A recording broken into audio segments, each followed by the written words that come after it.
Etienne. I'm a versatile fashion creative. I design, I model, I style, and I do music. I'm from Brooklyn, New York originally, and now I reside in Long Island. What made me want to be a fashion designer, when I was younger, my grandmother was a seamstress, and she used to make clothes in her house.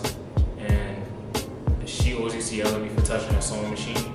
So eventually, like when she wasn't around, I would like play with the sewing machine, and I would take all the thread and like throw them around the room and just like play with the needle. And then eventually, like I wanted to prove to her that I was able to make clothes. So we had a home and careers class in 7th grade, and I made a pair of like pajama pants, and like I showed her that I did it, and she was really impressed. And ever since then, like I was just like sewing beside her, and she let me use her machine after that, and I just started taking on the craft. I just feel like millennials become accustomed to just doing whatever we feel in the moment, and I feel like that's what allows a lot of people to become successful nowadays, as opposed to like back in the day.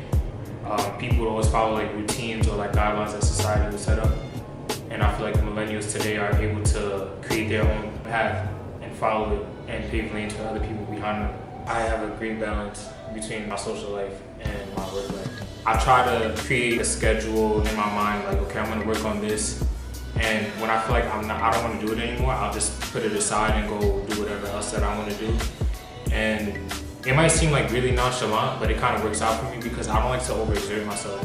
I get inspiration from music, the way music makes me feel. So like I'll have an existing garment and I would manipulate it in my mind and see what can I do to catch the eye of somebody. So I try to build my concepts around invigorating emotions, bright colors, or futuristic fabrics. I go to the library and I look at art, and I would just build concepts over the art that I see and try to create a story in my mind. Like sometimes I might be sketching and I might be listening to a beat and I write lyrics while I'm sketching, but it's just because the beat inspired me to feel something, and I feel that and I like put it into my designs. I lived with my mom my whole life, and I recently just moved in with my dad 3 years ago.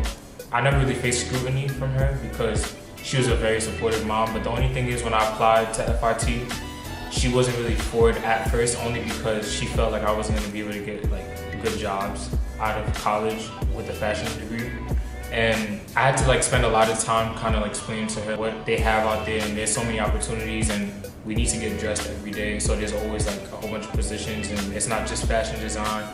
And she kind of was telling me, I'm happy that you got into FIT, but you have to focus on other schools as well too. And I'm like the type of person, when people try to tell me what to do, I'm kind of like a rebel sometimes. So I kind of like took a step back and I asked her like, what if I did decide to go to FIT? Let's just say like, what then? And she's like, I mean, it's good that you would, but I don't know if that's like the best decision to make. And that's what made me want to go there, because she said that. You know what I mean? And I was just like, Mom, I'm gonna do it. Like accepted students day with my mom, and she saw what my dean had to offer in my department. She saw the opportunities that they had. And that was like my moment for me to say like, okay, I'm not gonna focus on basketball anymore. I'm gonna try to prove a point here. And I was gonna only go to school for like a semester at FIT and try to transfer to another school. And I ended up staying. So eventually I kind of had to just show my mom that I was really devoted into what I wanted to do, and it paid off, and she supports me. My friends all supported me in high school. That's what pushed me to do it more, because me and my friends had our own style in high school. And like people, you know, you had the people that were like, why do you dress like that? Or like, what are you wearing and stuff. But for the most part, people always respected that we were our own person, and we always just like did what we wanted to do. In my English class, senior year of high school, we always had like presentations about anything we wanted to talk about, and I'd always relate it back to fashion. And all the kids in my class like, bro, like, you're so talented. Like, I don't even understand why you keep talking about this fashion stuff, but like, I support you. Like, I hope you go far with it. And I got a lot of positivity from it. I'm in a relationship. It's been going on 2 years now. Yeah, 2 years. I be low key with my relationships. I don't really be like talking about that stuff that much. And when I say low key with a relationship, I don't mean like people don't know about it, or like I keep it off social media and I hide it.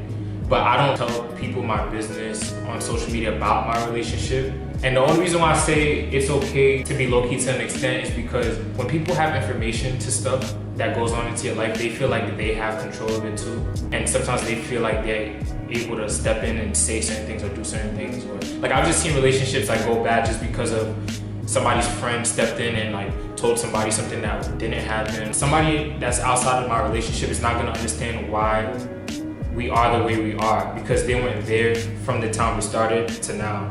So the fact that somebody tries to like give their 2 cents into something that they weren't there for, it just doesn't make sense. It's like you're tainting something. Like, I feel like a relationship is sacred, and once you taint something, it goes bad, and you can't like get it back. I spend a lot of my time just focusing on my craft, and I just look at a relationship as like the cherry on top. I feel like that's another thing people don't understand. You can't give 100% of yourself to somebody without investing into yourself first, because you're feeding somebody and you're not feeding yourself. Eventually you're gonna die of starvation. Some people are not ready to commit at a young age. When you don't know what you want for yourself, how can you expect to be able to take in what somebody else wants? You might feel one way one day, and then the next day you feel the complete opposite.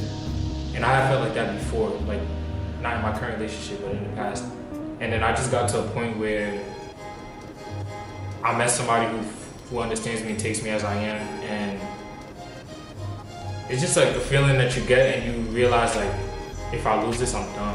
What I see in the future, I just see myself being like creatively free, financially stable. As long as I'm able to take trips wherever I want, pay for like materials that I need for my brand, helping my family out, being able to just make decisions on the fly and not have to worry about my paycheck next week. I want to be like the brand that brings something different to the table, and I want like my brand to resonate with people, and then become like creative director of a couture house one day. I have like a group back home we call Saint 40, and we're music artists, like they're all music artists. And each of us do our own little thing. I see us just being the most versatile music group that ever lived. And I just want to be able to like inspire people and build new pathways in the industry in different ways, like in our own way, and open up doors. Because it's not just like about us, because once we die, we lose everything. So like when I look towards the future, I think about like how things are going to be after myself too. I feel like it's really important as like a creative to take time to yourself, to understand, to get in tune with yourself, because me personally, like after I graduated, I know a lot of people who were in college, I graduated, felt this way too. Like you feel lost, you feel confused. You're like, I spent 4 years or 2 years in school, whatever, and I don't even know what I did that for. Why am I here? What next? Should I work here? How long? Like you have a whole bunch of questions. I'm just learning like now. I had to like sit in my crib and really just like analyze what I've done in 4 years, and like the fact that we're young and getting our degrees, or not even getting your degree. If you're creative and you're just working on your craft, it takes a lot for somebody to get up and do it, because a lot of people nowadays just talk about the things they want to do and they never do it. So like regardless if somebody's good or if they're not good at something, I clap my hands for the people who try to do whatever they want to do. And I just feel like people need to sit down and like analyze why they do what they do, and not let like exterior things affect the way you think about what you see for yourself. And just like understand that there's a lot of resources out there too.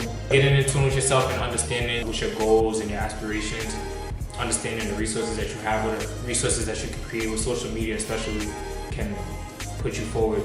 So I just feel like it's important to like don't feel guilty for like isolating yourself for a little while and just understanding what you want.